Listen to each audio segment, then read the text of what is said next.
We're going to look at persuasive strategies and how to use them effectively in our writing to be able to convey a message. So the first thing that you need to look at is your claim, which I know you're very aware that you need a claim in your writing, and pretty much it's stating your argument. So at the beginning of a persuasive speech or persuasive writing or even a commercial, you have to tell the reader and your audience what you're going to try to convince them of. It's always good to have big names or experts on the subject that you're talking about. It can make your argument seem more convincing. You know, they have those dentist commercials or the toothpaste commercials where they talk about 9 out of 10 dentists want you to use Crest, because they're going to convince you more if there's a doctor behind it or some kind of big name to support your position. Logos is a very important strategy. It's using the facts and numbers and information. When you are trying to persuade someone, you need to make sure that you're doing the research. So an example would be a Snickers bar has 280 calories and 30 grams of sugar. So if you're trying to convince people to eat healthier, you're going to know that that's not a very healthy snack. Okay, so pathos is all about the emotion. You're getting people to feel happy, sad, or angry. Everybody's seen those Sarah McLachlan commercials that I cannot even see anymore for the SPCA, where she's, has the sad, sappy puppies that have been abused, and she's singing the song, and it invokes an emotion, and people connect with that. Ethos is all about getting people to believe and trust in you.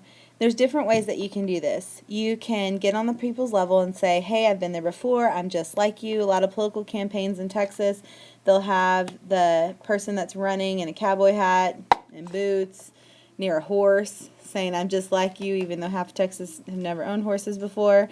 But they want to make sure that you understand that they're Texan. A lot of times it'll be their position. So if you have a minister, he'll give his background, or they work for certain organizations, but they're going to get you to trust them. They might say that they're a doctor to get you to buy a product because people trust doctors.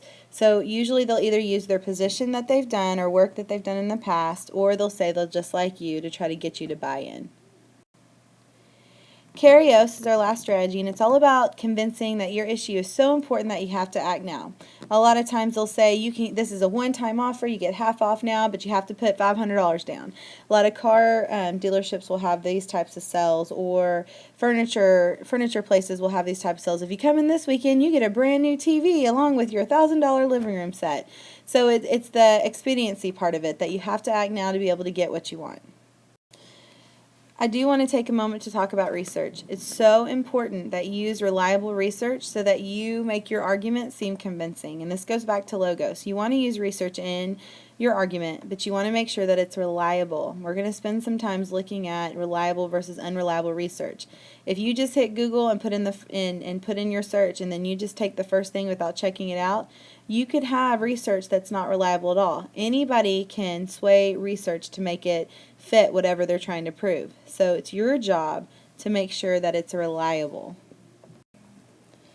So in class tomorrow, we're going to have a commercial scavenger hunt looking at these persuasive appeals. So your group is going to search and find commercials that showcase each type of persuasive strategy.